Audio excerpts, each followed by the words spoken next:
Hey guys, welcome back to my channel. It's on SRNA and I am back with a new video. In today's video, I'm going to be discussing oral boards, my experience, how I thought I did, and let's get into the video.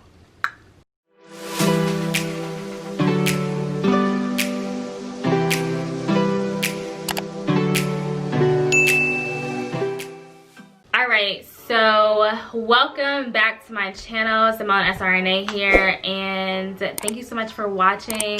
Don't forget to like, comment, and subscribe. Don't forget to click the bell notification, that way you're notified every time I upload. And oral boards, let's talk about it. Alright, so if you watched my last semester video regarding oral boards, if not, I'll link it right here. But oral boards is basically oral boards. So you are in front of your faculty, they ask you questions, and you basically deliver the answer orally. I mean, I don't really know what to say, but that's what oral boards is. So this semester we had oral boards. It's different from last semester. So last semester we had more of a scenario based oral boards. So they would give us a case study of some sort. We pretty much had to formulate or just tell them, you know, like how you would deliver anesthesia for this patient based on the patient's like comorbidities and things of that nature. So I'm gonna go ahead and discuss my experience. I have filmed this video. This is my third time filming this video. So there are some things that I may have forgotten or may have inserted that are different from what I actually had. We're just gonna head and roll with it. So we did our oral boards virtually, of course, due to COVID-19. So I had all of my faculty there. I believe I had 5, 6 faculty. 2 of them were not participating, but it was, so I just really had 4. 2 were listening. And we had 10 minutes to basically answer all the appropriate questions and tell them, you know, why we are choosing certain drugs to manage this particular patient. So for me, I had a 70-year-old male that was coming in for a TKA. He was 110 kilos, I believe. He had hypertension, diabetes, AFib.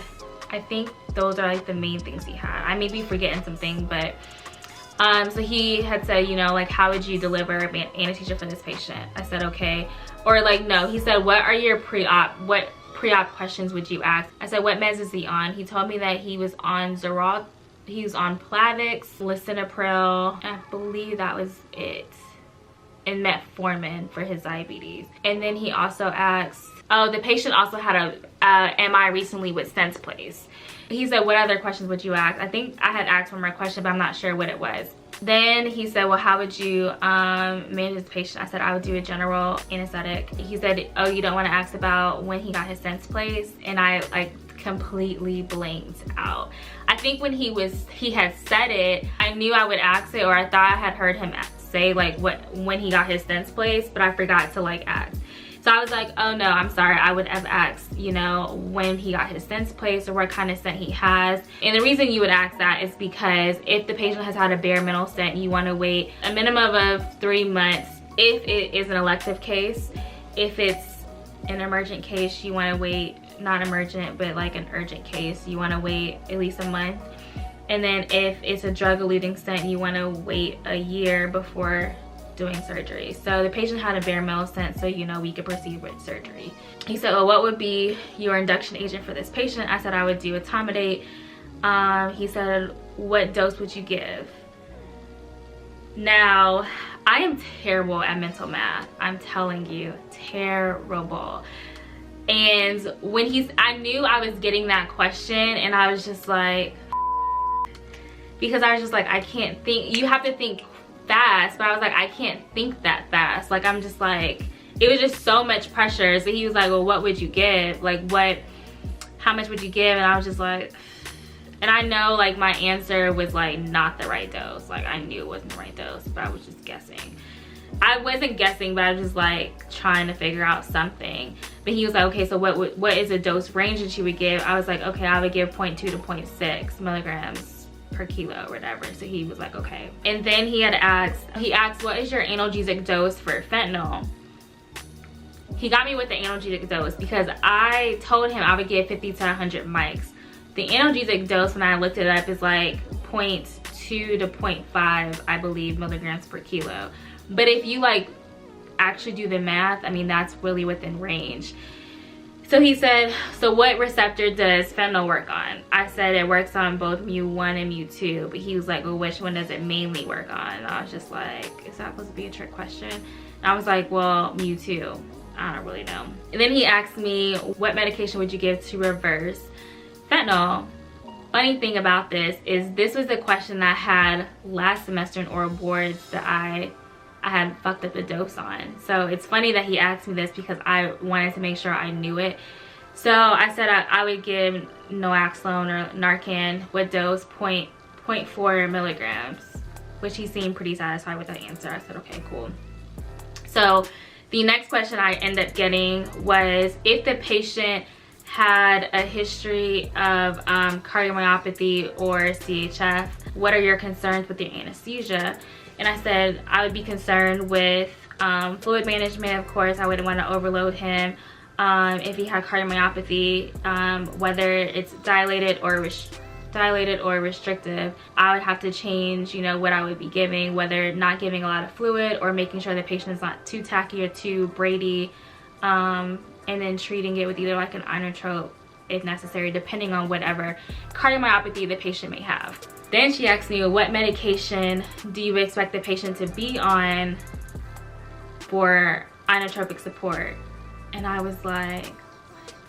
I immediately thought epi, but I was like, but the patient wouldn't be on a home med of epi. So I was like, that's definitely not the answer. And I was like, but I knew the answer, and I was just like, what medication would he be on? And I'm just like, what? Like, I'm just thinking like, and I was just like, I honestly just don't know. And I knew the answer because when it ended up coming back up, I was like, I knew this answer. It's literally just like one medication. So the next question I got was, what type of calcium channel blocker works on the heart? So there's two types. I'm not about to say the name because I'm gonna butcher that shit, but it's this type right here and then this type. So the class of medication I said, what shit, I'm about to forget which one. I said the dihydropyridines work on the heart. So he asked me, well, what drugs are in that class? I said nicardipine, nifedipine, and amlodipine. He said, okay. The next question was, if you have a patient that is hypertensive with a heart rate in the 60s, what would you give? So I thought to myself, and I was like, well, I said I would give nicardipine. He was like, well, how does that work? And I was like, well, it works on the arterioles, which I felt like that was a hint for me to like change my answer because clearly I said the wrong class. It's the non-dihydropyridines that work on the heart. And another question I actually forgot is he asked me, where does calcium channel blockers work? Completely blanked out. I was like, I completely blanked out. And my answer was, well, it works on the heart, like, cause it does work on the heart. It's funny cause like one of my other professors laughed, like kind of chuckled when I said that, but that was funny. Now that I'm like going back over it, it seemed like forever, but it really wasn't like a long time. After that question, I also got questions about DIG, which that's what like triggered me to remember that like, oh shit, like DIG is the answer that she had asked for. The question that she had asked me about DIG is like, what are some signs of digitalis toxicity? I gave her the signs, and then what would you use to reverse DIG bind? I really want to say that was pretty much my entire oral boards. It was 10 minutes. It seemed like a long time. Of course, I messed up on those two answers. But honestly, I really did feel good about it after I completed oral boards. I felt good in the sense that I felt prepared, even though, like, granted, yes, I did trip up on, you know, some of those answers. I felt like I did a lot better than last semester, because last semester I really did feel defeated. But this semester I really felt like, okay, being able to apply what I'm learning into, you know, how I would manage a patient, I see an improvement. It's coming together. So it's just now like working more at it. This semester coming up, I actually do have oral boards, which is like the second week, which I'm like a little nervous about, but I'm gonna try my hardest to study. But I mean, it's just all a part of the process. It's all I have to keep telling myself. It's like, it doesn't mean, it's not indicative on like how well of a student you are. There are some seniors, the ones that actually just graduated, that didn't do well on oral boards but have graduated. I think I just have to remind myself this is all like a learning process and not like beat myself up, especially when I feel like, dang, I should have known that. Like, yes, I definitely should have known like the digitalized question as far as like what inotrope the patient would be on, or like asking like the fact that the patient, you know, has a stent, like what would I ask, like things of that nature. Like, definitely would have asked that, just completely forgot. And it's just like the pressure, like it's nerve-wracking. It's a nervous situation, especially even the fact that I'm not face-to-face with them, but I'm literally over online. It's still a nerve-wracking situation. So, you know, just trying to keep my cool and continue to just study and understand the material is just all that I can do. But that was my oral boards experience. Luckily, there are some students that I've talked to, that some of my friends at other schools that don't have oral boards or don't even have a clue as to what it is. So it is varied based on like whatever school you attend, if they do oral boards or not. It's just something my school does, which, I mean, it's a part of the process, like I said. So if you have any questions or you kind of want more, you know, in-depth as to the things that I mentioned in the video, then definitely comment down below and I'll be happy to answer them or even do a video more about it. But thank you so much for watching. Don't forget to like, comment, and subscribe, and I'll talk to y'all in a later video. Bye, y'all.